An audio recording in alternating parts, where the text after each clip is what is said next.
Hi everyone, Namaskar. Myself Pawan Kumar with Understanding Mathematics. Today I am back with practice set 5 based on Arithmetic Progression Series. आज मैं practice set 5 के साथ आया हूँ और ये प्रैक्टिस सेट समानांतर श्रेणी पर आधारित है. Please try to solve. Means this is the same 5 question set which I gave to answer. So let us see this 5 question practice set. How can we solve without paper and pen? Question number 1 is in AP series 5, 8, 11, 14, 17, 20, find sum of terms. Here we can see that number of terms are 6, first term is 5 and last term is 20. So it's very easy to find out sum of the terms. Using the formula for the sum of terms, Sn equal to n into a plus l by 2. So n means number of terms is 6. 6 into first term a 5 plus last term 25 divided by 2. So it will be 3 into 25 equal to 75. So यहाँ हम देखते हैं कि 5, 8, 11, 14, 17 और 20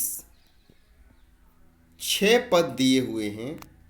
इनका योग निकालने के लिए हम formula sum of the n terms Sn equal to n into A plus L by 2 का प्रयोग करते हुए यूज करेंगे और वैल्यूज़ को पुट करते हुए 6 गुणा 6 गुणा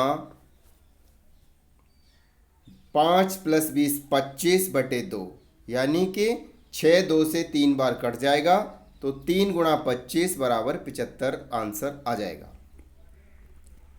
question number 2, if first term is 7, common difference is 4, then fourth term T4 will be what? It's very easy to answer this question once we are knowing all the required things.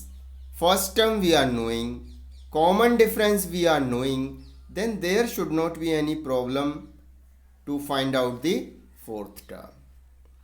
First term is 7, so second term will be 7 plus 4, 11.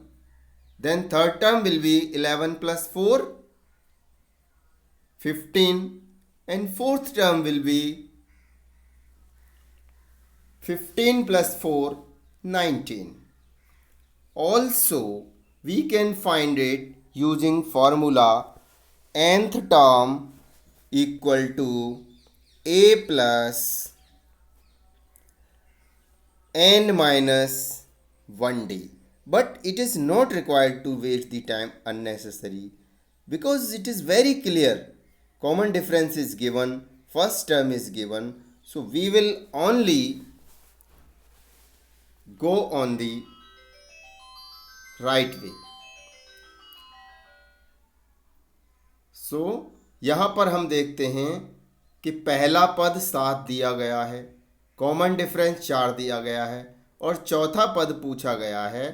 तो यहाँ स्पष्ट है कि पहला पद जब 7 है तो दूसरा पद 7 और 4 11 हो जाएगा, तीसरा 11 और 4 15 हो जाएगा और चौथा 15 और 4 19 हो जाएगा. What is the mean of 7, 9, 11, 13, 15? ये तीसरा क्वेश्चन है जिसमें पूछा गया है कि 7, 9, 11, 13 और 15 का मीन यानी कि एवरेज यानी कि माध्य यानी कि बीच का पद क्या है. Here also it's very easy to answer because we can see there are 5 terms. and in the 5 terms middle terms is the mean. यहाँ हम देखते हैं कि 7, 9, 11, 13, 15 में 5 पद हैं और ऐसे में बीच का पद मीन होता है. So answer is 11. Question number 4. Insert 3 terms between 12 and 24. Question number 4 है कि 12 और 24 के बीच में 3 पद डालिए. So here what is not given or what is not known to us, that is the common difference. So we have to calculate the common difference. यहाँ हम देखते हैं कि 12 और 24 के बीच में 3 पद डालने हैं. तो पहला पद यानी कि फर्स्ट टर्म 12 हो जाएगा, लास्ट टर्म फिफ्थ टर्म यानी कि 5वां पद हो जाएगा और 5वें पद की वैल्यू 24 दी हुई है. तो here we will use the formula Tn equal to A plus n minus 1D. A is given 12, n means number of terms 5, so 5 minus 1 4 and D is not known, but the value of fifth term is given 24. So 24 minus पक्षांतर करके right side से left side में ले आएंगे 12 को. 24 minus 12 equal to 4D. सो 12 बराबर 3D यानी कि D बराबर 4.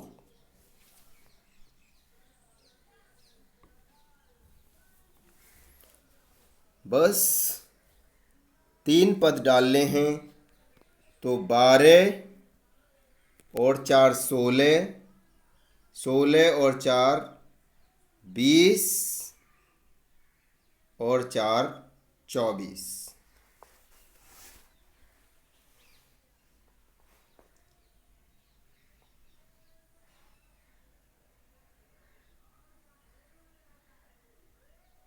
Here we have mistaken.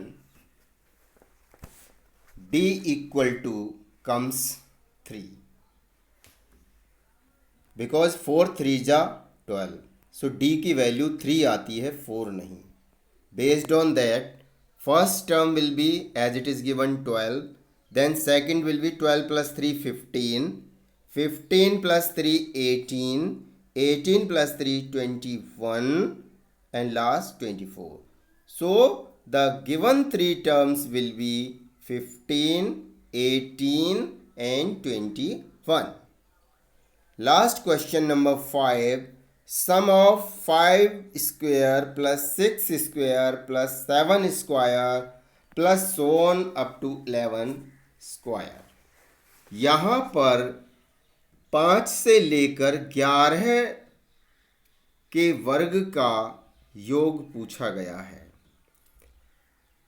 So first we have to bring this series in the original format by adding the first 4 terms, that is 1 का square plus 2 का square plus 3 का square plus 4 का square plus 5 का square and then up to 11 का square. Since we have added 4 terms to bring the series in original form, so we will subtract also these 4 terms, that is 1 का square plus 2 का square plus 3 का square plus 4 का square.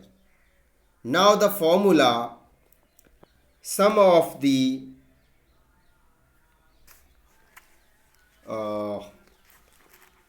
square of first, second, third, fourth, fifth, so on up to 11 comes in the category of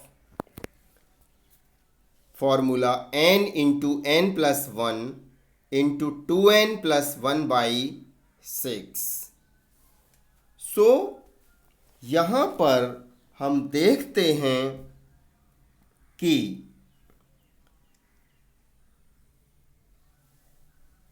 दिए हुए series में 1 से लेकर 11 तक नंबर ऑफ टर्म्स 11 हो जाता है। फर्स्ट टर्म 5 हो जाता है, लास्ट टर्म 11 हो जाता है। लास्ट टर्म की ज़रूरत नहीं है, हम वैल्यूज़ को पुट करेंगे। n की value 11 into n plus 1 12 into 2n plus 1 11 दूनी 22 और 1 23, 11 गुणा 22 गुणा 23 बटे 6, जिसकी वैल्यू आती है 506, 506। Then again use the same formula for the square of 1 to 4 का square. So it comes 4 into 5 into 9 by 6, which is valued 30. So 506 minus 30 equal to 476। यहाँ पर हमने देखा कि यदि 5 का वर्ग धन 6 का वर्ग धन 7 का वर्ग से लेकर 11 के वर्ग तक का जोड़ निकालना है तो पहले हम इस सीरीज को इसके ओरिजिनल फॉर्मेट में लाएंगे और इसके लिए इसके पहले जो 4 टर्म्स यानी कि 4 पद मिसिंग हैं उनको जोड़ेंगे और जोड़ने के बाद सीरीज कंप्लीट फॉर्म में आ जाएगी और वही 4 पद को हम बैलेंसिंग खराब ना करने के लिए माइनस कर देंगे और दोनों की वैल्यूज़ फॉर्मूले में रखने से 506 माइनस 30 बराबर 476 उत्तर आ जाता है। Thanks for watching, keep on revising, keep on learning. देखने के लिए धन्यवाद। दोहराते रहिए, सीखते रहिए।